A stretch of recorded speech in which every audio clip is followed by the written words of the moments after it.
set up for a classic here today? I suppose it is a measure of Kilkenny, Gerard, that despite what Liam said, that defeat that they took, that people still believe that they are the team, they're the ones to do it. Without a doubt, Michael. And I'd say in all that analysis you've been reading, you've one thing has stood out. Everybody is saying the first 20 minutes of this game not only going to be vital, but are going to be ferociously physical, you know. So everybody's looking to that. But at the same time, when you look at Kilkenny, you know, have they met a challenge since, like they met from Galway on that day?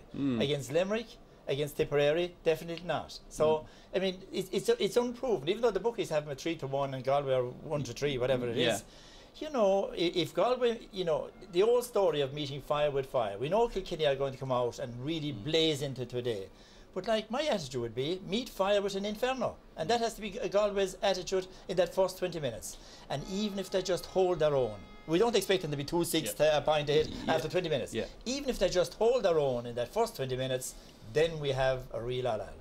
But of course, Brian Cody has been warning the GAA, if there is an inferno, let it blaze away. I mean, I mean, you mentioned so much about the build-up and about all the paper talk. I mean, I've never heard so much talk about a referee coming into a match, you know. So, I mean, I think that puts an awful lot of pressure on Barry Kelly, you know. I mean, since the semi-final against Tipperary, I mean, there's been a lot being said, you know. So there is a lot of pressure on it. I mean, if we do get the fireworks for the first 10 minutes, I mean, it's going to take cool heads, you know. And I mean, that's what hurling is all about as well. And there's no doubt about it. I mean, Galway, you can take on Kilkenny on the physical stakes, and so many teams have done it in the past. But what they did in the Leinster final, yes, they did match them fire for fire, but they produced the hurling side of it as well. Hurling will win out today. Now, you won't beat Kilkenny on the physical stakes. You can match them, stand up face to face, take them on face to face, run at them, but at the end of the day, it's over the bar or under the bar. That is the crucial thing. And Galway will have to believe that they can reproduce what they did in the Leinster final. All right, well now of course the last time Galway claimed the All-Ireland title back in 1988, Anthony Cunningham was very much part of that special time for Galway hurling. Indeed, he was also on the last Galway team to beat Kilkenny in the All-Ireland final, that in 1987. Well, he is now of course the Galway manager, and when I caught up with him recently, well, we talked about his hopes for this current crop of Galway players. It is Galway. They have beaten Cork at Croke Park. And Anthony Cunningham has done an absolutely wonderful job. He's taken his team to an All-Ireland hurling final. Matty, Kenny and Tom and I sat down last October after getting the job. I mean, we suppose we looked at, say, the bigger picture. We were in place for 3 years, and we sort of said this needs development. We probably had looked at a good number of players that were there and hadn't probably, you know, through no fault of their own or through no fault of previous management, we'd have to say that didn't really get over the line or you know, get to the promised land of an All-Ireland final. I suppose we put a lot of emphasis on coaching, put a lot of emphasis on playing hurling, and again, maybe previous managements hadn't, you know, maybe put as much emphasis on that, but certainly I suppose that's the way I like to operate, and the guys with me like to operate. Nice ball inside, and here comes David Burke. Sending it across, they're queuing up Hayes. Oh, what a goal! Absolutely brilliant hurling by Galway. Galway have a particular style of hurling, and that had gone missing for the last few years. It was built on a lot of pace and a lot of skill, and Galway had a lot of skill for hurlers coming through. But I think, you know, toughness and, you know, work rate really was missing in the last number of years. Wow! What a shocker in Croke Park!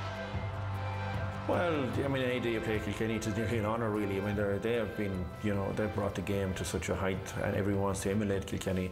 So we had no fear, really. We just threw caution to the wind and believed in our own game and had a right cut at them.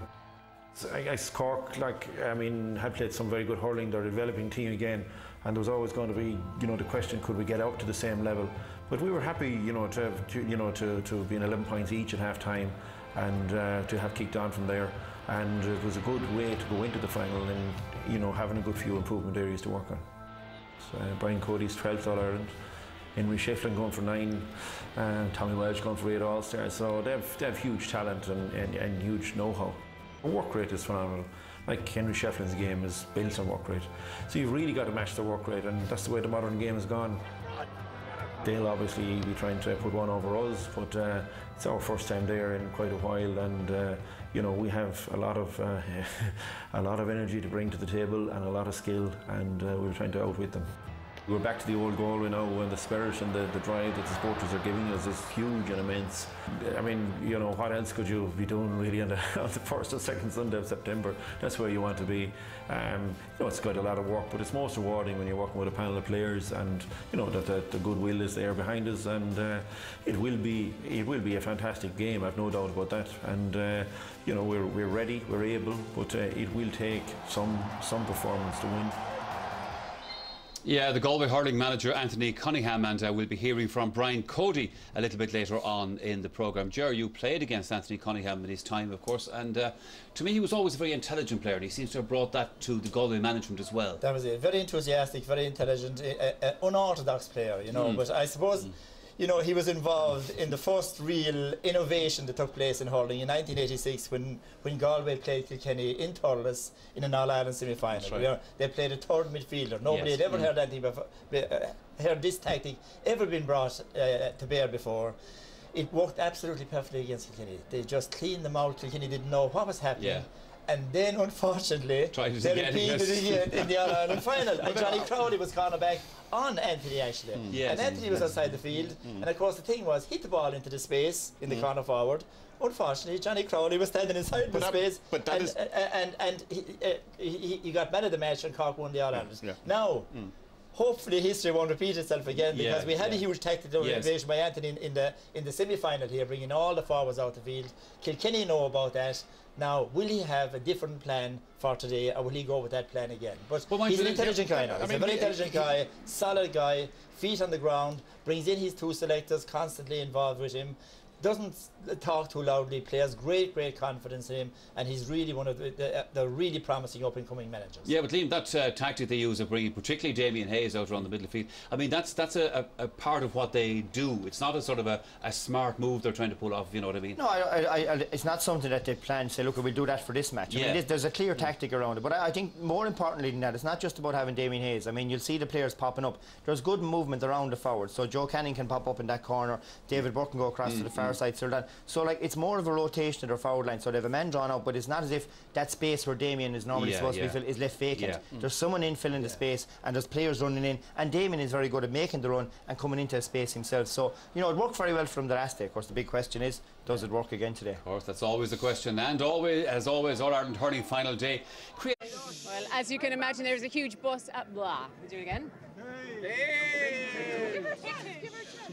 There is a huge buzz of excitement and anticipation in the roads around Croke Park. I'm joined by some Galway and some Kilkenny fans.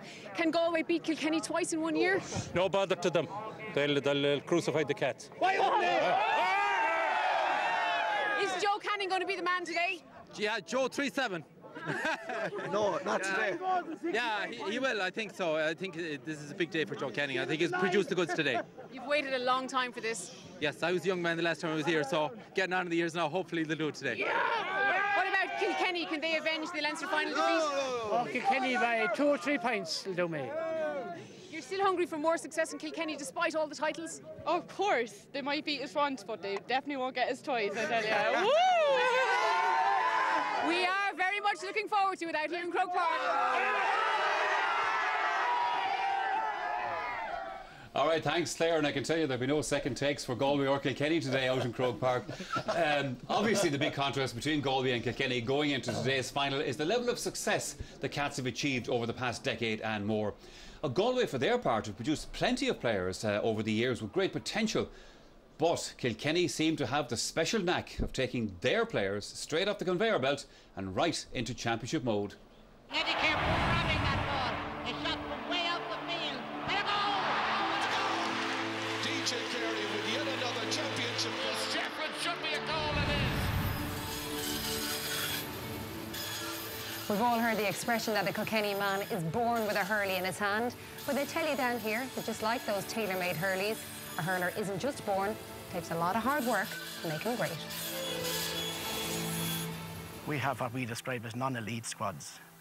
We ask the clubs to send in 3 players at under 14, 15, 16, 17, and they must be in their final year in that age group.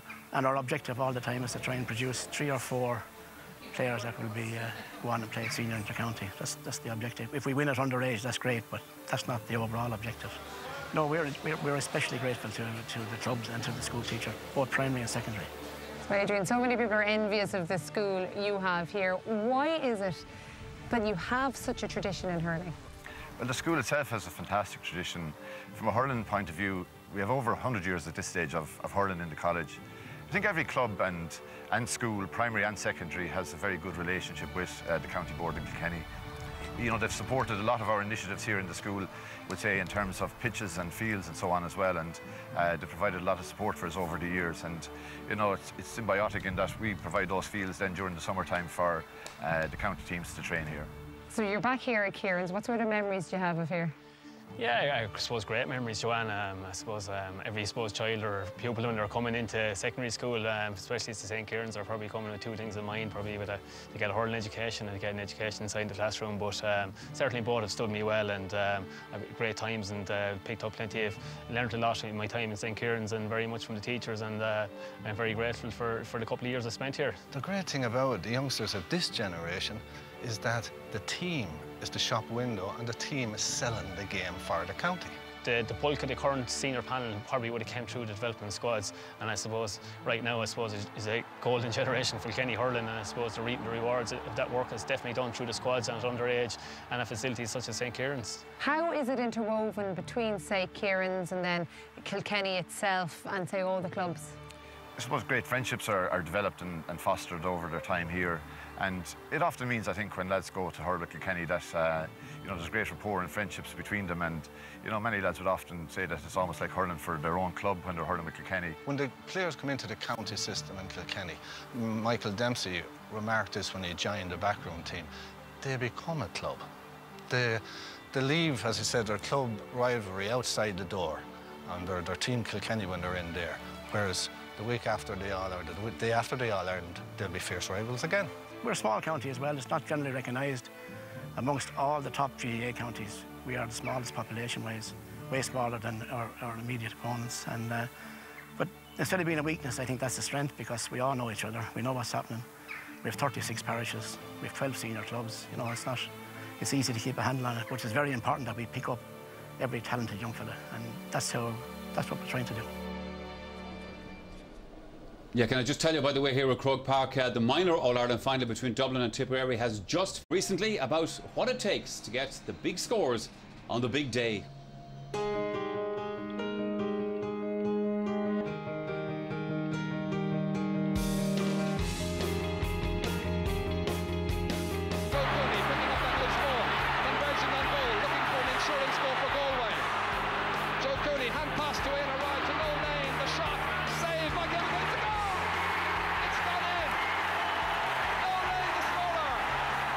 I felt if you're playing in the full forward line in particular, when you do get possession, you have to have your first option has to be to go for goal yourself. Turn, beat your man, take him on, and if it's on, have a go. If it's not, lay it off. Where's to give it to? Lane always available. There's a lot of good running. Little pass inside to Joe Cooney, marked by Bobby Ryan and John Kennedy. The shot by Cooney is over the bar. For a good forward, you need to be a team player, and you have to be an all-rounder. And I think the way the game has gone now, nearly positions are out the window, so you could find yourself a corner forward, you could find yourself a wing forward, so you have to be able to win your own position, not to panic when you get it, and to always have vision around you, to see if there's someone else in a better position than yourself, to make sure that they are going to get the ball. You know, shooting from impossible angles and not giving a ball in time and that type of thing, you know yourself that doesn't fit into team play. When you're under pressure and when the opposition are on top and when you need a score, who's the guy that'll win a hard ball and a ball maybe he has no right to win and set up a colleague or throw it over the bar himself? And I think that's something that this set of forwards have brought to the table. I think that a lot of them are capable of winning a hard ball and taking on the challenge and throwing it over the bar or creating the score. Canning, strong, powerful and deadly accurate. Well, there's no doubt that Joe Canning is an excellent hurler. He has everything you want in a forward. He's big, he's good hands, and you know he's a great team player as well.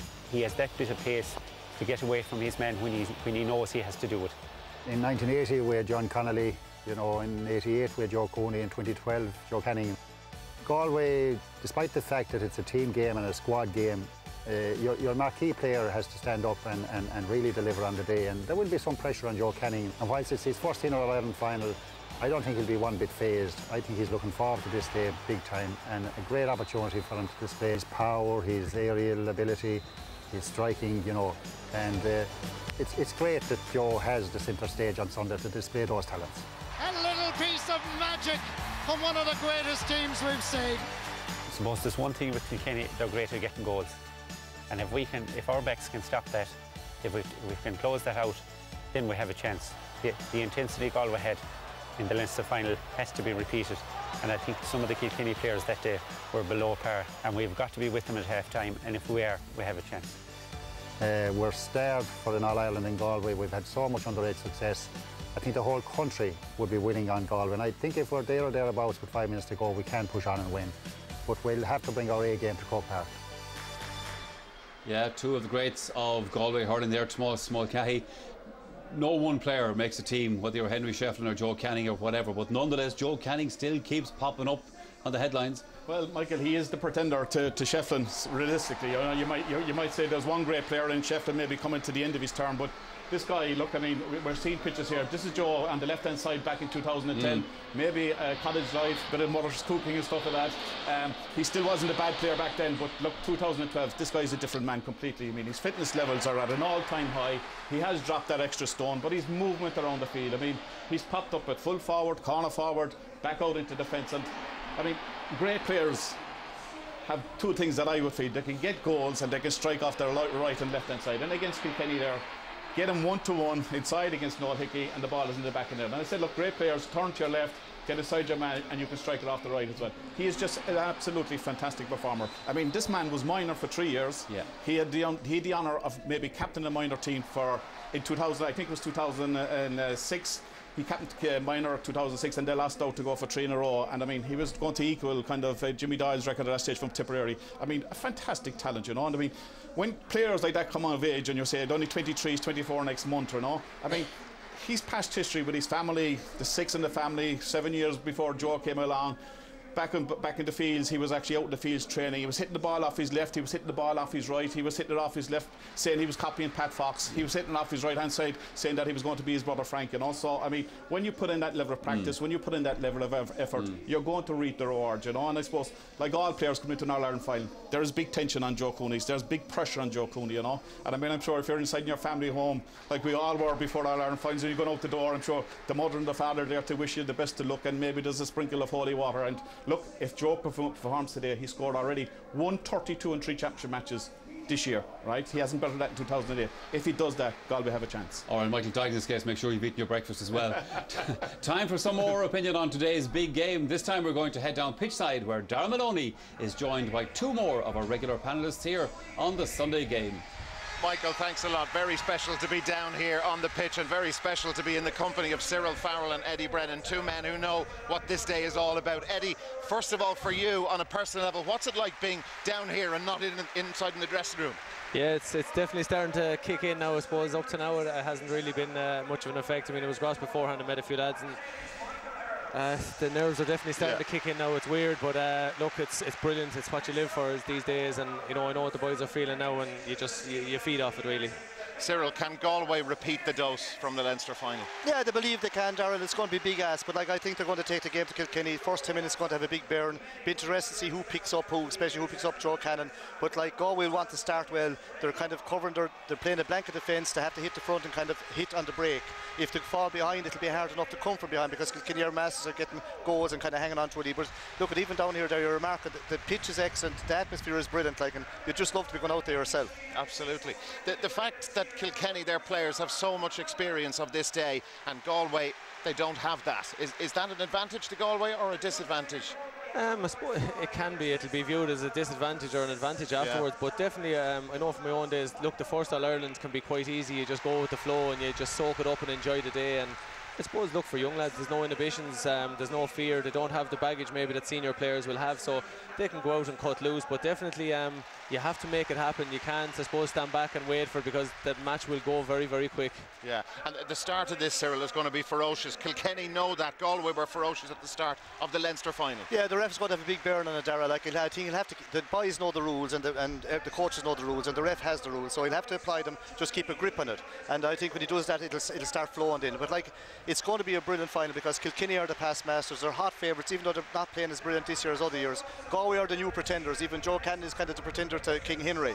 But like Galway have a lot of good young lads coming through, and you know, they are like, you know, you talk about the young fellas, it mightn't hit them the first time around and they could just fly. I hope they do. Now, gentlemen, look what I have here, the Liam McCarthy Cup, and I'm going to put this between the two. Cyril's grabbed it already. Yeah, Eddie, you're well used to all of this. Guys, where is this going? I think I'll have to take it back. We need it for later. Where is this going? Definitely to the west tonight. There'll be bonfires west of the Shannon tonight. Eddie? It's staying at home. Staying at home. Lads, thanks a lot. We will talk again at half-time. Thanks for that. Thank you. All right, Darragh, thank you very much indeed. Now, earlier here on the programme, we heard from the Galway manager, Anthony Cunningham. For him, this All-Ireland final is a first experience in his first year as the Galway boss. Well, not so his counterpart in Kilkenny. Brian Cody has clearly been there and done it all, and yet, amazingly, he still seems to carry all the determination and the passion which marked him out in his early days in the job.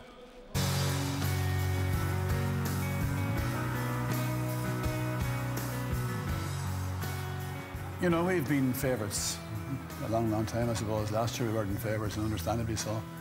But we have come into the year as favourites to win whatever was going, I suppose, for quite a while now. And it's just something you're tagged with. It doesn't come into it really. It's not on our radar at all. We don't talk about it, we don't think about it. I don't see a big mystery in the whole thing.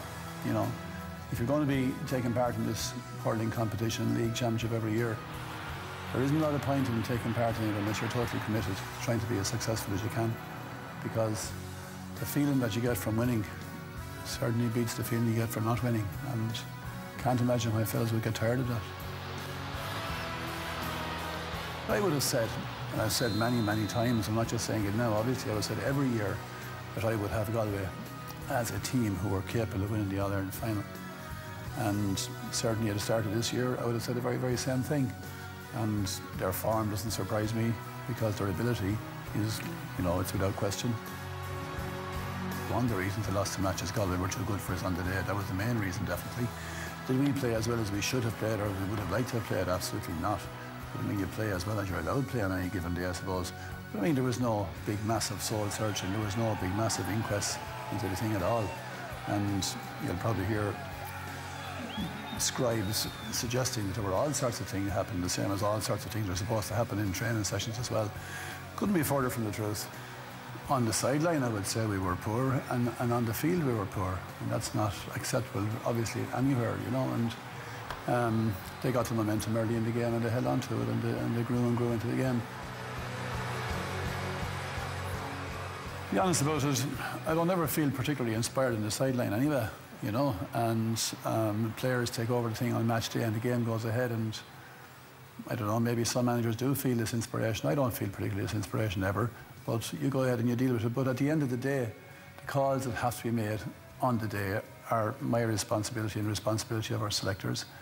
Essentially, the book has to stop with me, if you like, and we weren't particularly inspired to make the right calls on that day. People have spoken about the physicality of the game, and the physicality now is a big word, a big buzzword about hurling and all the rest of it. And, you know, it's openly been described as disgraceful and dirty and everything else. But I would defy anybody to show me where we took part in any dirty play on that game, in that game. I'm certain of it. I've looked back on the DVD of the game a few times, and apart from pushing and shoving of the ridiculous nature, if you like, that goes on at the start of nearly every game now, a bit of horsing with shoulders and that, but as regards dirt, striking with hurleys around like that, we certainly were not involved in that at all. I saw the belt, and it was a long ways away from the ball, that pull was. And I know for certain if one of our players ever did anything like that, that there would be a hullabaloo about it in a major way. Michael Rice is out of hurling for the rest of this year as a result of that blow with a very, very serious injury. And I certainly would be very unhappy with it. The fact that we're meeting again, to me, is not about revenge. It's about winning the All-Ireland final. It doesn't matter to me who we're playing. We would love to win the game, obviously, because they're certainly worth winning.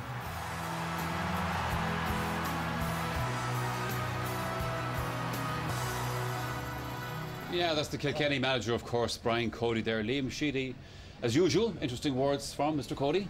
Yeah, I mean, look, he's prepared his team all the time for coming to Croke Park. You know, he's an exceptional manager. He just seems to get the best out of this bunch all of the time. And, you know, there's no doubt about it. He said, you know, there's not a lot going on in Nolan Park, or there's not a lot going on in Langtons and Kilkenny when they meet, but no doubt there is. You know, clearly they know how to prepare for big matches, and they will have hurted and spent a lot of hurt as a result of what happened to them in Leinster final. But I think as well, you know, JJ Delaney and Michael Fennelly coming back in, and Colin Fennelly went off injured, that would have weakened them a lot. And obviously, you know, Michael Rice is a big loss to them. I think he's a big game player, and, you know, I mean, he's definitely a loss out of that engine room in the middle of the park.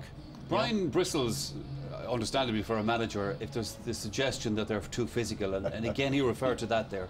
Yeah, I think, you know, he wants his team to play on the edge, and they're masters at it, and they're right on the edge, you know, let's be honest about it. And, you know, and yet it was one of their players who took the big blow in that incident. Well, it was, but I think that was unfortunate. I mean, I'd be very disappointed for Michael Rice to be out of the All-Ireland final. I think everyone that would be a GA fan would be. But to me, like, Padraig Maher pulled, and it, you know, when it slides up along the hurley, it's going to cause damage, and I was of the opinion that that's what happened. Yes. But, you know, it was hurley to hurley. You see, the one thing about Brian Cody, you have to hand to him, is the consistency of his views right down through the ages, from 1999 onwards, right?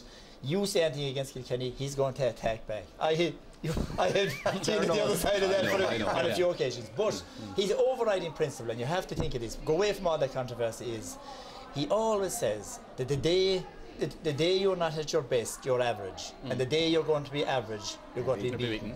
And that's what drives him on to the Welsh Cup at the start of the year, followed by the League, followed by the Leinster Championship, followed by the All-Ireland. He wants to win all of them. And every young fella coming into that Kilkenny team, that's the template that they now have to follow. And long term, that will be his huge legacy. And he well deserved it. On the other side, he well deserved that doctorate he got from the Cork University during the week. And we should congratulate him on that. Because, like, we won't see the like of him again. And unless he had that kind of an abrasive temperament, he wouldn't be as good as he is. Obviously. OK, now, whichever way today's final works out, it's going to bring joy to some of the finest players in the modern game, and heartbreak for a number of others. Men like Kilkenny's Owen Larkin, their captain and former player of the year, or perhaps Galway's Damien Hayes, over 10 years fighting the cause for the tribesmen and still playing with huge pride in the jersey. We caught up with the two of them recently, and also two stars of the past for Galway and Kilkenny.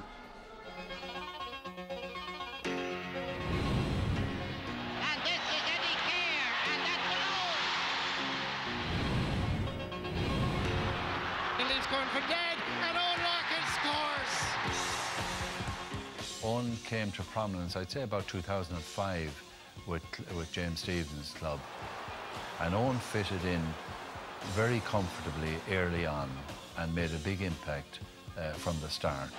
I think it's winning that motivates you, and I suppose we always have a couple of young lads coming in as well, pushing in for places, and, you know, if you're not prepared to fight for your place, you're gone off the scene fairly quickly. The beauty about this team is that there's so many leaders in the team, so much experience and such dedication to the game and to the Kilkenny hurling. So, like, his job will be made a good bit easier by that. 15 lads go out on the field, there's 15 leaders there, and you know, the name captain doesn't come into it. Good catch a ball, very good in the air, tremendous skill. His ball control is fantastic. Every one of us were hurt. We didn't play like what we can play, and obviously Galway were brilliant on the day, and he couldn't take anything away from us.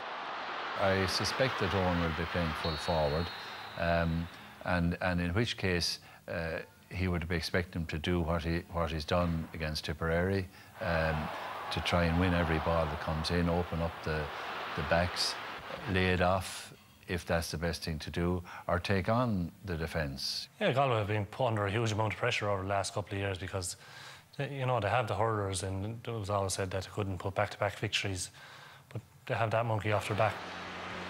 There's the makings of a really tasty final. Galway taking a bit of authority in the middle, and that's Ian O'Ryan who puts it over the bar. And here comes David Burke, sending it across. They're queuing up Hayes. Oh, what a goal! Absolutely brilliant hurling by Galway. I suppose when he's out there, he's actually a back's nightmare. He's one of those guys that you think you haven't beaten and he's still hanging around you. You're trying to hit a ball, he'll hoop you. Doesn't matter what size you are. He will tackle you, he'll push you, he'll commit to himself 110%. Last time All-Ireland final was 2005, and it's 7 years ago, and it's so long ago, you know, and there's so many regrets about that final, you know, for everyone that was involved, you know. I felt we were there and thereabouts, you know, and we could have won that All-Ireland. We went up to Croke Park to win the Leinster final. You know, I think a lot of teams go up to play Kilkenny to seeking to keep the score down effectively or keep it to a certain stage. We went up to win the Leinster final. I think the Galway team and the Galway management have kept things at a very low key. Leinster final, absolutely brilliant. No one ever wants to go out and lose a final. And Kilkenny didn't want to go out and lose that final. But it's not the All-Ireland. Of course, you're getting nervous coming up to the match. And if you're not nervous, it's a sign you don't care. When you're out in Croke Park after the first 5 minutes, you just do not realise where you are at times. You hear the crowd roar, and after that, the nerves are gone. And especially if you're playing Kilkenny, they're definitely gone. We know that it's going to be a huge battle again against Kilkenny, but as I said, we'll go up to the All-Ireland again to try and win the game, you know, and to give it everything.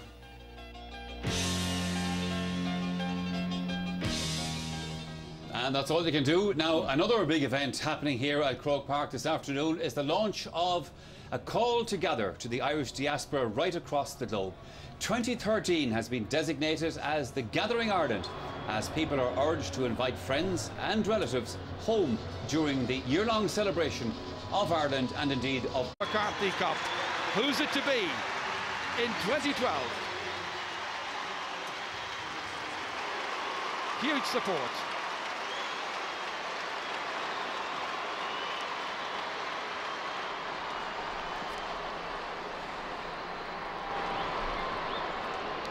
Welcome back again as we continue our build-up to the All-Ireland Hurling Final of 2012. And as you can see, the Kilkenny team and their manager are here at Croke Park, out on the field and ready for this year's All-Ireland Final.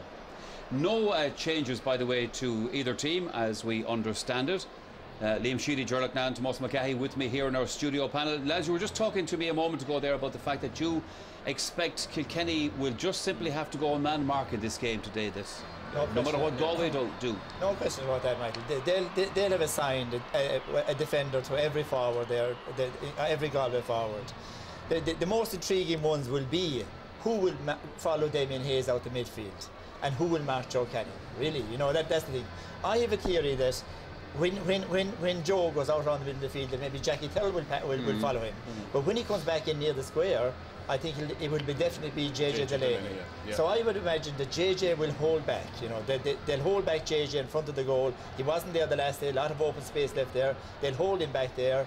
But I'll tell you, the rest of them will be sticking like glue to the rest of the other forwards. And we haven't mentioned a man who did huge damage last day, Cyril Donnelly. He scored 5 points in play. He got 2 or 3 frees.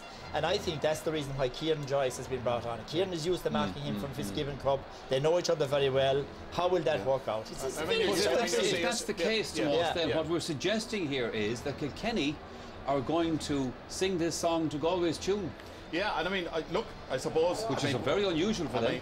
Brian Cody mentioned in his interview he's watched DVDs and stuff like that. I'm sure they've watched this Leinster final over and over again because, I mean, they could not cope with that extra man in the middle of the field.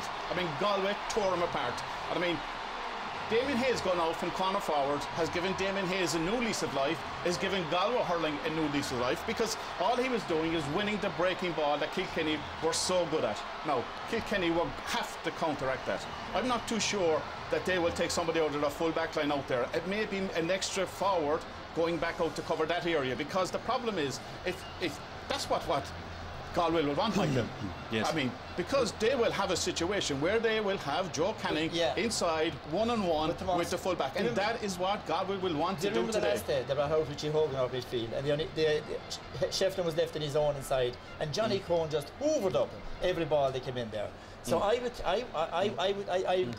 think the opposite. I think they'll leave the 3 inside the full forward line, have Richie Hogan there, and I think it will be a defender that will go out. Now, Cody will have the last word on it, but it's what everybody's looking forward to hear in the first 3 or 4 minutes. Yeah. Who's going to pick up who, and what formation Kilkenny are going to adopt. And there's the man who misses out, of course, after that injury for the last day. I know, I mean, Brian was upset in his interview piece inside of that. Look, I mean, that's hurling, I mean, you know, and it's unfortunate for somebody that to miss in All-Ireland final. He's been a great player for Kilkenny, and he certainly will be missed. And the interesting question is, does Richie Hogan start on midfield for Kilkenny today, or do they have to bring TJ Reid out? Well, we don't fully know the answer to those questions yet, but it is time now to get the full details of the way today's All-Ireland finalists are going to line up. With the team details on both Galway and Kilkenny, here's Ger Canning and Michael Dykeman. Michael, for this first All-Ireland hurling final between Galway and Kilkenny for some 9 years, the tribesmen start with goalkeeper James Skehill, who missed the opening match of the championship but has been ever present since. Michael. Yeah, well, I think James Skehill had a bad injury actually in the league against Kilkenny this year, came back against Offaly in the Leinster semi-final, and he's been there since, so, you know, a solid game needed by him today. And then in the full back line, you've got Johnny Cohen there wearing number 2 today, alongside Kevin Hines and Fergal Moore. Well, Johnny Cohen, to me, the key man there this year, covering great pace, covering for everyone else in the full back line, and he's having a fantastic year. Well, in the half-back line, Niall Donoghue joins 2 veterans of the 2005 final. They're Tony O'Gregan and David Collins. And again, you know, the key man to me this year has been Niall Donoghue at wing back, a young player, come into the team this year, and he's having a fantastic year, and, you know, they'll need him on top form again today to cover for the more experienced players beside him. The centre of the field will feature Ian Letanian. Alongside him is Andy Smith. Yeah, 2 very strong characters. Andy Smith relishes the big occasion. He's very physical, and Ian Letanian's got a new lease of life in the middle of the field, and they'll have to be at their best today with Michael Fennelly back for Kilkenny. Into the half-forwards, where the 2 Burks, David and Niall, will be expected to play with their customary intensity, and they're alongside Cyril Donnellan. Yeah, potentially very, very exciting half-forward, and I think both David Burke and Cyril Donnellan have been outstanding, and Niall Burke has the potential to, you know, to score 4 or 5 points in play, so I think huge responsibility on that line today. And if Galway are to win today, well, this next line will have to have the upper hand, won't they? Damien Hayes, Joe Canning and James Reid. Yeah, Damien Hayes travelling all over the field, using the hand pass very, very well when he gets possession, and not pucking it into where he should be himself. A key man, obviously, along with the pressure will be on Joe as usual. And James Regan, a young player in his first final, and hopefully the occasion won't get to him. And Michael, who in particular might be the ace in Galway's pack this afternoon, do you think? Well, look, it's not going to surprise anybody. Joe Canning, he's used to it since 17 years of age. He's been a superstar. But this year, look, he's in fantastic shape. He's averaged just under 10 points a game in his career for Galway, which is a phenomenal achievement. And Galway will need him scoring something like, you know, 1-9, 1-10 again today to win the match. Well, let's look at the defending champions, who start with 11 of the team, beaten by Galway 9 weeks ago now. Then, as now, David Herity is in goal, his second championship seeing action. Yeah, and the last day a little bit jittery. He had a fantastic year last year, but caught for the goal. So, you know, I'd say Brian would have been having a few words with him, and he left up his concentration levels today. The full back line contains JJ Delaney, who didn't play in the Leinster final, and he's flanked by Paul Murphy and Jackie Tyrrell. Fantastic full back line, all stars, and JJ Delaney, the key man there, as the lads said, probably pick up Joe Canning, and, you know, that'll be the key battle today. No change in the half-back line from 3 weeks ago, the semi-final. Tommy Walsh and Brian Hogan alongside Kieran Joyce, who's playing in his first All-Ireland senior final. Yeah, Brian Hogan has been, you know, I think only lost 1 game that he's ever started for Kilkenny. That was against Galway in that Leinster final, and Tommy Walsh and himself, you know, really picked up, I think, as the year has gone on, and Kieran Joyce, a very good young player, so I think that's a very, very strong line. It'll be hard to break down. Curiously, midfield shows the 2 goal scorers from last year's final, Michael Fennelly with a recalled Richie Hogan. Michael Fennelly is back from the Leinster final along with JJ. He is the key man to me, and Richie Hogan is a very, very good hurler. But whether he'll have the pace out around the middle of the field, I think there'll be some support brought out there to give them a dig out there. And among the listed half-forwards, you've Henry Shefflin, TJ Reid and Owen Larkin. It wouldn't surprise, of course, to see Shefflin or Larkin switching inside. Well, I actually think the whole half-forward line will play in the full forward line, and the full forward line will switch out with Owen Larkin at full and TJ and Shefflin in the corners, and they'll be looking for early goals with 3 big men inside. As of now, the full forward line consists of the following. You've got Colin Fennelly there, Richie Power and Aidan Fogarty. Yeah, there's huge pace and work rate with those 3 players, and, you know, that's why I think they'll be out the field. They'll be foraging out around the middle of the field for possession, and they leave the 3 lads sitting inside close to goal. Well, so many potential match winners, Michael, in that lot. Yeah, well, they're all fantastic, but, you know, Michael Fennelly, to me, he's the link between a fantastic back line and a forward line. he wasn't playing the last day. He's got to, you know, Galway won 13 puckouts in a row on Kilkenny puckouts the last day. That won't happen with Michael Fennelly in the middle of the field, and I expect him to be a key man for Kilkenny today. Thanks, Michael. We're just about 15 minutes away now from the 6th ever Kilkenny-Galway All-Ireland hurling final. Back to you, Michael. We are, Ger, and we're looking forward to it now. Liam Sheedy managed Tipperary to beat Kilkenny in 2010, so obviously he knows a bit about it, and he's been considering both sides' chances, especially Galway's forward movement and also Kilkenny's prime possession of the ball. Liam, you're looking at. Yeah, I think Galway, you know, they really have a, you know, they have a good movement around their forwards. You know, I think, you know, David Burke generally plays right half forward, but you see there he goes to that over to the far side, and they're experts at this. And the interesting thing about this is, like, Paul Murphy is normally playing cornerback, and here you'll see that Paul Murphy dragged completely out the field. Tommy Walsh is caught out of position. Normally in that situation he's someone behind him, and David Burke is straight through on goals. And you know, what a striker. I mean, we know Galway have the skill. And likewise, Cyril Donlan operating on the far side of the field. You know, he's left half forward. Here he is coming across to the other side of the field. And again, all that movement was causing Kilkenny untold problems in that first half again in the Leinster final. And again, he struck a great point. I mean, Ger rightly pointed out, I mean, the half forward and got 1-9 from play in that match, you know. Yes. But again, they need to be careful, because here you are in the second half, you know, Cyril Donlan in possession, and all of a sudden you see that the movement has just gone into, you know, there's no movement with purpose, and everyone has just moved away and left the whole inside, and that happened a few times against Cork. They're going to have to be very careful that their movement allows them, you know, to create the right space. And you know, the one thing about Kilkenny the last day against Tip is that well into double figures, they managed to snap the ball out of the sky, and when they get onto primary possession, you know, they mean business. And likewise, even when they weren't getting it in the air, as soon as the ball hits the ground, it's a Kilkenny man that's onto it, and when they're in possession, they're very, very good to go through. They generally are experts at hand passing. Look at that, a brilliant hand pass by Henry straight through to TJ Reid, and it's a goal. But like they got 12-13 times they were allowed to catch the ball in the air. Now if we go on to the Leinster final, here you have Earl Tanyan knocking the ball to the ground, and again, Galway players there in the attack. You know, 17 times they poked out the ball, and in all instances Galway won it. But you know, I think an interesting thing as well today is, you know, you see Kilkenny, they're after winning 14 Leinster titles, and there you see Conor Hayes. I think Kilkenny come into this game on the back of being dethroned in Leinster. You were after winning 14 or 15. I think you've seen the level of distress in their faces, and clearly they're coming in today with a huge amount of hurt of losing their Leinster title.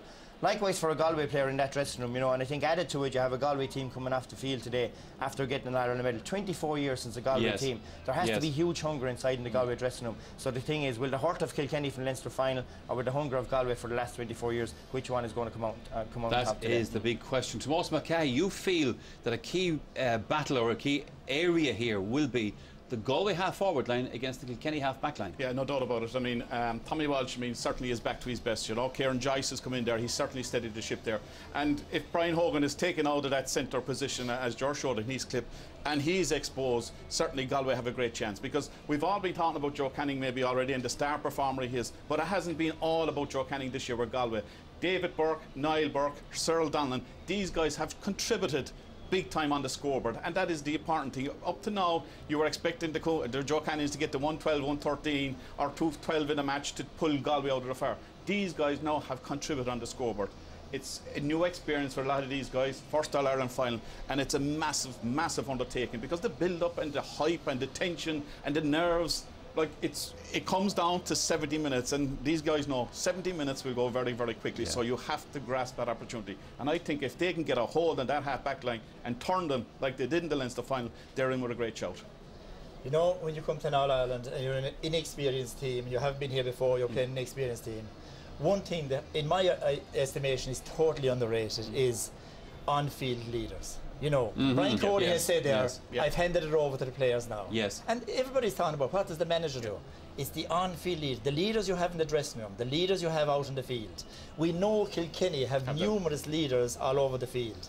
The big question now, have Galway got those leaders? Like Fergal Moore, David Collins, Damien Hayes in the middle of the field, Joe, because now he's a leader of that team. Are they going to stand up there today, and are they going to put the whole occasion aside? Are they going to have a totally clear mind, and are they going to drive on the lads around them? Because that, to me, if I was to list what was the most important thing in making the breakthrough in big games, I would put that as number one, away above tactics, formations, or anything else. And in fairness to Liam Sheedy, a game that's not referred to too often with Galway this summer is the semi-final against Cork, because it was tight at the end of that game, and it was one of those occasions where Galway did show leaders, because they made sure they won the game, where in other days they might have let it slip. Yeah, definitely. I mean, the match was in the belting pot. You know, I mean, Yeah. Cork got the first score after half-time to go a point up, and they limited Cork to 5 points for the rest of the second half. So, I mean, their defence was mean on that occasion. And, you know, you've seen Conor Lehan soloing through, and Fergal Moore came across and just took the ball off his hurley, man ball and all. Johnny Cohen came out and pushed one of their players to the side. So, Yeah. you know, clearly these boys mean business. OK, lads, well, the President of Ireland, Michael D. Higgins, and his wife Sabine are here at Croke Park today for this very special occasion, and the President, of course, accompanied by the President of the GAA, Liam O'Neill, and also his wife, Anya. Anthony Cunningham in his first year, it's a massive achievement to get him in here. I think it'll be the biggest achievement of all if he manages to win it. But just the fact that they're playing in their first final, there's a lot goes on. And I just think Kilkenny, they have the level of experience. They've been here before. They're hurting after the Leinster final. Kilkenny by a few points for me. Talking to Damien Hayes last week, and he was 10 when Kilkenny were beaten by Tipperary. It was pace, it was power, it was orchestrated game plan that day by Liam Sheedy, where they moved the Kilkenny backs all over the place and took them on, and that's what they're going to be trying to do today. And if there is any chink in Kilkenny, they're on the road a long time. You know, some of their players, it's not so much that they're very old, but they have huge mileage on the clock. And if Galway can stay in this game early on, that's the big concern I have. I think Kilkenny will go looking for goals early on. And if Galway, you know, I think they'll have to be a little bit negative early, drop someone, maybe an extra man back around the back line and try to keep it tight early, stay in the game as long as they can, and then try to, you know, use their maybe youth and pace and fitness later on in the game. But look, it is a big ask. This is a great Kilkenny team. We all know that. You know, 9 All-Ireland finals now they're going for in the last 12 years. Brian Cody and Henry Shefflin, you know, the two key men, have been, I think this is their 61st game, and neither of them has missed. Henry Shefflin has started every single championship game since Brian Cody took over in 1999. That's a phenomenal record. So they have all the men out in the field. It's all about, you know, new players coming through, and I'm looking forward, as usual, every All-Ireland final. Who is the man that's going to do it? You know, it's nearly always someone that you don't expect that pops up to be the match winner, but it'll take a huge effort from Galway, there's no doubt. And you know, I'm hoping it's going to be a close game, a cracker, and that you know, let the best team win, as they say. Galway have won the toss. They will play from left to right in the first half, defending the goal down at Hill 16 on a perfect afternoon. The sun is trying to break through the clouds. The decibel level rises the whole time. There's a great sense of the expectation here. Hearts are beating a little faster. There's that kind of gladiatorial feeling about Croke Park. Galway have known for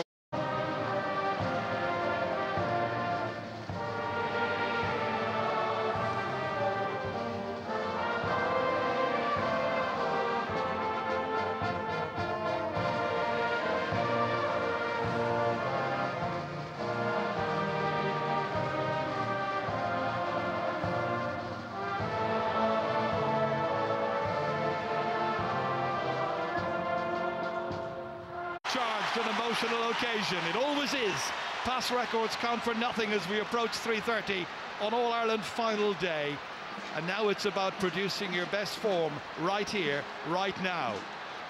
Barry Kelly is in charge, the man from Westmeath. As in the Leinster final, Galway are going to play from left to right for the opening half, hoping history will repeat itself.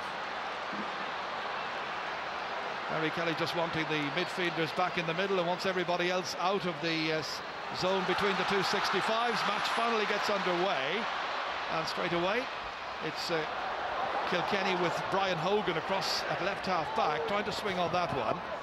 Ball still in play. JJ Delaney has moved out of position. A lot of switches and changes all over the park. For instance, I've noticed that Cyril Donnellan's got in towards an inside forward line, which includes David Burke, being marked by Tommy Welch and by Paul Murphy. Line ball which TJ Reid's preparing to take. He was hampered by a shoulder injury in the last fortnight or so. That's a poor one. Straight to David Collins, very number 7 this afternoon. Back once again towards Brian Hogan, back in the middle this time. Diagonally across here, in over the head there of Colin Fennelly. Picked up by Johnny Cohen. He cleared an awful lot of ball in the Leinster final. This time it comes straight here to Jackie Tyrrell, meant to be left corner back. But I think it's one of those days when the numbers will not reflect where the players are going to be playing. Exactly. As I said in the scene set, the Kilkenny half forward and full forward line have switched. TJ Reid started out, has gone in now towards the full forward, and it looked like he was going to play out the field. Johnny Cohen staying inside, and as you say, Kilkenny gone man for man. Tommy Walsh gone and Cyril Donnellan. JJ Delaney has picked up Joe Canning. You have Kieran Joyce on James Regan. So nothing we didn't expect, and they'll be moving around all over the place as the game goes on. Richie Power didn't have the best of times in the quarter-final against Limerick with the first few frees. Let's see how that does here. Held on to just about and then lost by Tony O'Gregan, picked up here by Henry Shefflin, hoping to impose himself. Irlatanian was after him, and Irlatanian's got it. 20 metres out from his own goal, helped out here by David Collins. Swept away by Damien Hayes, operating around midfield right from the outset here. That's brilliantly taken by Tommy Walsh. Slipping the little hand pass here to Paul Murphy. Both of them back there around their own full back line. Comes to Walsh, thought about drop hitting it, finally fires it a good 50 metres back down the park. Across again goes Irlatanian here. Gets there first. Colin Fennelly now playing the little hand pass off to Richie Hogan. Steadies himself. Hogan trying to get the opening point of this match, but he's put it to the right of the post, and he's missed the opportunity of doing that. Yeah, Ger, what a frantic start. Some great tackling. What a catch here by Tommy Walsh going backwards, but the pressure straight away on by the Galway forwards and put them under fierce pressure to clear it. Irlatanian down injured. In the Leinster final. Yeah, Richie Hogan pulling there, good bit away from the ball as well, and got him across the ankle. And there you see Irlatanian with the hurling, clean, great dispossession of Henry Shefflin there, and the minute he got the ball he was surrounded, and that's what Galway are going to try to bring, that fierce energy and power to the game, and they know they have the younger legs, so but as you say, Kilkenny will be looking steady start and not to be, Galway were out of sight after 15 or 20 minutes in the Leinster final, so they don't want that to happen today. Tanyan back into midfield again there with Andy Smith, and of course Damien Hayes round about the midfield zone as well. Was that out over the line? It was by David Burke. And David's side, here he is, just stepped out and over. Tom Helibert there, one of the selectors in the background. Line ball to Kilkenny, awaiting the opening score of this match. Almost 4 minutes gone. Paul Murphy. Kilkenny's today seeking a 34th All-Ireland title. Held on there by Henry Shefflin, and he was being fouled. Fergal Moore got him. Yeah, great catch there by Henry Shefflin, and this is something, that matchup. Henry Shefflin is probably 3-4 inches taller than Fergal Moore, and you can see him there, great catch, and Fergal just got tangled up with him. So it's going to be Henry Shefflin who will take this one. Richie Power had the first one of the match. Henry with 27 goals, 459 points in a wonderful career, and that's a very positive start for him. And Kilkenny are away and leading in this match. 4.5 minutes are gone. Well, very often Henry Shefflin goes in to pick up somebody that the manager would feel is perhaps vulnerable in the opposing full back line. It's interesting that he's been marked by Fergal Moore, who is perhaps one of the more experienced members of that back line. Puck out by James Skehill. Up into the air went Cyril Donnellan. Breaks down for Damien Hayes. Onto it straight away. Trying to be a major factor in this match. That's Tony O'Gregan. Up towards Joe Canning. Trying to get on the ball early on, but look at the number of Kilkenny players surrounding him immediately, and one of them, Paul Murphy, coming across. He was being fouled, and it's going to be a free out for Kilkenny. Kilkenny mean business. Yeah, they do indeed, and I think what this man marking job gives Kilkenny, we saw it against Tipperary last year and this year in the semi-final, it gives them a focus straight away. In the Leinster final, they didn't know who they were picking up, they were beaten. Now they just have a man to mark, stay with him, and straight away you can see the Kilkenny backs are much more comfortable. At the moment it is Joe Canning and it is James Regan who are in the inside forward line. They've been switching that around a little bit since the start of this match, keeping Kilkenny's backs on their toes. Richie Power under hitting this one. Johnny Cohen comes across, stands his ground there against TJ Reid, who's moved into the inside forward line from the very beginning of this match. Sent forward here towards David Burke on his hands and knees. Henry Shefflin back helping out. Paul Murphy. It's a real feature of Henry's play, the hard work he puts in. Up towards TJ Reid, runs on there. And that's Niall Donoghue coming across, facing his own end line. The one thing a back does not want to be doing, and he's carried it out over the end line. It's got to be a 65 for Kilkenny. Really good probing ball, that. Absolutely, and Neil Donoghue did well. He got it away from the danger area, and we saw Johnny Cohen before that sweeping across, and he's been a key man, and he's going to have to, I think, cover. Kevin Hines has no experience really at top inter-county level at full-back, just apart from the last couple of games. So Johnny Cohen's pace is really vital in there. So once again, it's Henry Shefflin, the man who's on the threshold of history if Kilkenny win this title. 1 point already from a free. This is the 65 now, and a pretty calm afternoon. what breeze there is blowing behind Kilkenny for the first half, and Henry has put this one away to the left-hand side, and it's another missed opportunity. 2 wides now by Kilkenny. Yeah, I think it's calm down on pitch side, but there's a swirling wind as there always is in Croke Park, and you see the flags high up are really buffeting around, and Henry definitely caught out there. It is very deceptive. James Skehill trying to place his puck out now towards the centre forward Niall Burke, who's so good in the air. But Paul Murphy has gathered another one and cleared it back down once again. In there into that danger zone. Owen Larkin's in there, so too was Kevin Hines, and Hines was being fouled. And that will do his confidence a lot of good to win that ball between himself and the very dangerous Owen Larkin. Absolutely, Jerry, I agree with you. I think Owen Larkin very, very strong in the air, and Kevin Hines will be delighted just to get on the ball early and win a free out there. Larkin had a wonderful league final, of course, way back along, beginning of May against Cork, but hasn't been quite as prominent since, although that goal he got against Tipperary in the semi-final would have been a big boost to his confidence. That's a huge one up towards Cyril Donnellan, breaking it down, but there's nobody into it immediately. Galway trying to work hard, trying to get the possession, finally winning it. Joe Canning back there. Struck, this time by Andy Smith, and over the bar. Big, huge cheer. There's an enormous crowd from Galway at this final, and the teams are level a point apiece with 8 minutes gone. Yeah, that's a huge score. You know, it's taken 8 minutes, and Andy Smith, not one of the more noted men for scoring for Galway, took on the responsibility there, and a super score off his right-hand side. Now he's only got a goal and 2 up to this in this year's championship. Well, that might be one of the most important scores he ever gets, because you know it settles the team down. David Herity all the way down through the centre towards Richie Power. Breaks loose, however. Real scrap for it in there. Eventually, it's Niall Donoghue once again. Plucky player, blocked down this time by Richie Hogan. Into it immediately came some resources there from Tony O'Gregan. And the reinforcements didn't get that ball away as they should have done so. It's back in by Kieran Joyce. Probing ball in there, but straight to James Skehill. Skehill can steady himself here and drive it. Huge distance, way up the field. And interesting that Damien Hayes has moved into the inside forward line just to try and help James Regan here, trying to get it up onto his stick. Pursued by Brian Hogan. It's Regan off as far as Canning, looking for latitude. He's made a lot of ground. He's scored a wonderful goal. How did he do that? It's brought the stadium to life. 10 minutes are gone, and Joe Canning has hit in his 16th ever championship goal. And Joe, what a goal. A great run by James Regan. But look at this after with Joe Canning. Brilliant touch, great vision, and buried in the back of the net. What a goal, an absolute brilliant goal, and you know, a great player on a big day, and that's really now, that's the start of Galway wanted. What a goal. Well, that is an early statement of intent by Joe Canning and by Galway. 1-1 to a point, they lead. And that all came about. Kieran Joyce hit an aimless ball into the full back line, into the full forward line, and James Skehill was given all the time in the world. He launched the ball 100 yards down the field, ended up in the back of the net. David Herity pucking it out. Right down through the middle again.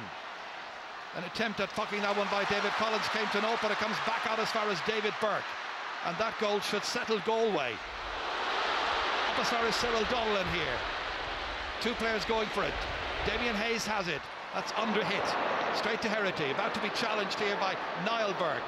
Stands his ground. Gets it out as far as Brian Hogan. Into the middle of the field, intended there for Richie Hogan, but it's cut out instead by Joe Canning. He moved from full forward into midfield, and he's got another one. A score, a point by Joe Canning. A goal and a point now, as Galway lead by 1-2 to a point. Yeah, early stages, Jared, but you know, missed clearance there by Brian Hogan, and Joe Canning, just after scoring the goal, just drifted back out the field. And I think that was marginal. I think that could have been wide, looking at the replay. Well, they got away with it. And Kilkenny now trying to assert themselves again here. TJ Reid, their only score so far has come from a free by Henry Shefflin. Back to Richie Power. Back now as far as the other Richie Hogan. And Richie Hogan has sent it flying away to the right-hand side, and another one has gone wide. And the huge Galway following here in Croke Park this afternoon, really enjoying this, and they've certainly enjoyed that goal there after 10 minutes of play by the great Joe Canning, only 23 years of age. Just makes it look so easy, you know, a brilliant finish into the net, and the run he made. You can see there the Galway subs getting in behind it, and Galway will be delighted that they're creating that space now already around the field. There's a great sense of togetherness among the Galway squad. David Collins trying to place it, playing it right half back as he's been doing for most of this championship, wearing number 7, and the referee saw a foul there, and it's going to be a free for Galway, and Michael Fennelly will. Just the arm in there, yeah, sometimes you get away with them, but Cyril Donnell, brave, down on the ball and won the free. And this free will once again be taken by Joe Canning as the players take on some water. But that goal has certainly set up this final. Galway trying to do what they did in the Leinster final, come out, get in some early scores in the first half, get some confidence, get a lot of momentum going. This is a very difficult free, but this is a very good free taker. Joe Canning hitting it. He's measured it well, but he's put it to the right, marginally so. And a disappointed Anthony Cunningham just looks away. Disappointment. Yeah, difficult first free, as you said, you know, it's well out the field, but still Joe Canning makes them look easy most of the time, so he'd be disappointed with that. David Herity in there between Richie Power and Tony O'Gregan. Across here comes David Collins. Up along towards David Burke. Switching positions here, trying to take it was James Regan, battling in there with Paul Murphy once again, and Murphy goes down.